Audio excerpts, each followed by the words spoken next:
They believed they were in control of the situation, convinced they possessed every possible advantage.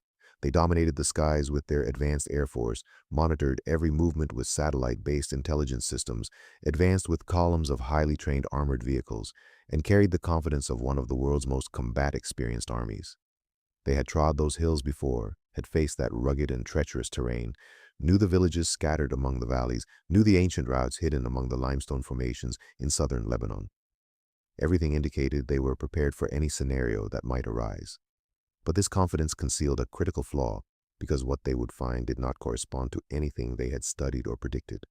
And when the confrontation began to unfold in the valleys and beneath the earth of that historic region, it quickly became evident that this was not just a military operation that had gotten out of control. It was something much deeper, much more calculated over time, much colder and more dangerous than any official report would dare to publicly admit. And the more details emerged, the more analysis. With each movement and each loss, a disturbing image emerged of a meticulously constructed plan, a trap crafted with almost infinite patience, a trap that wasn't triggered just once but repeatedly trapping highly trained forces in a scenario for which they were not truly prepared. This is the narrative of how one of the most sophisticated armies on the planet ended up being pushed into a situation of attrition, surprise, and vulnerability. To understand how this happened, it's necessary to return to the point where the first signs of change began to appear, a moment when more attentive analysts realized that something fundamental had shifted on that battlefield. Israeli forces advanced into Lebanese territory expecting to find an environment that had already been studied in detail. Maps had been revised countless times, intelligence reports had been compiled with precision, known enemy positions had been identified and marked. Everything seemed clear and organized on paper. But the battlefield rarely respects what is written in reports, and a few hours after the initial advance, the units began to perceive something unsettling. The enemy was not where it should be. The expected battles were empty or silent, the clashes did not follow the predicted patterns, and the impact was immediate. Casualties began to appear unexpectedly, faster and more intensely than any prediction had indicated. Something was profoundly wrong, and the question that began to echo among military analysts around the world, discussed far from the spotlight and official statements, was not only what had happened but how long this scenario had been preparing.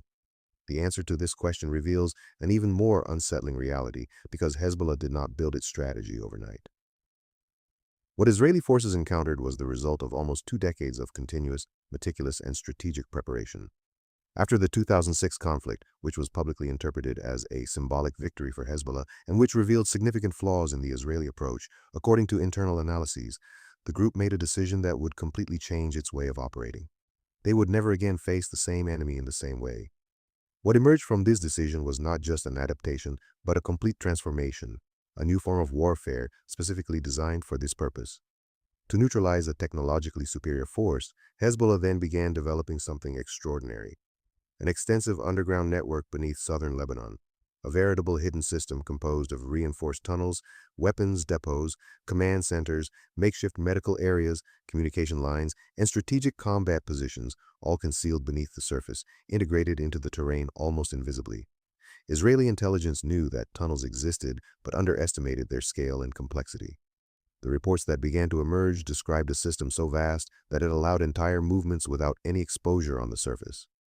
Combatants could appear in unexpected locations, attack, and disappear again underground, while on the surface villages and roads continued seemingly normal, creating a deceptive illusion of control.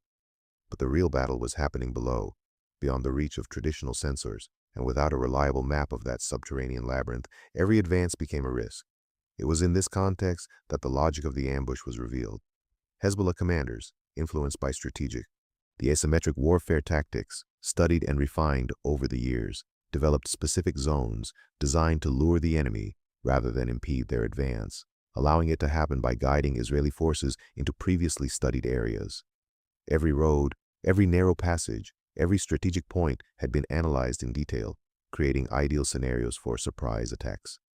This profound knowledge of the terrain gave Hezbollah a significant advantage, something that even advanced technology could not fully compensate for. The tactics employed showed a level of sophistication that surprised observers. Combatants did not expose themselves unnecessarily, using tunnels to appear behind units that believed they had already passed through safe areas. Attacks came from invisible positions. Explosives were detonated from underground locations without leaving clear traces. Anti-tank missiles were fired from hidden points with calculated precision, and all this was done with extreme patience, waiting for the ideal moment, avoiding wasted resources, maintaining rigorous discipline. This behavior reflected years of preparation focused precisely on this type of confrontation.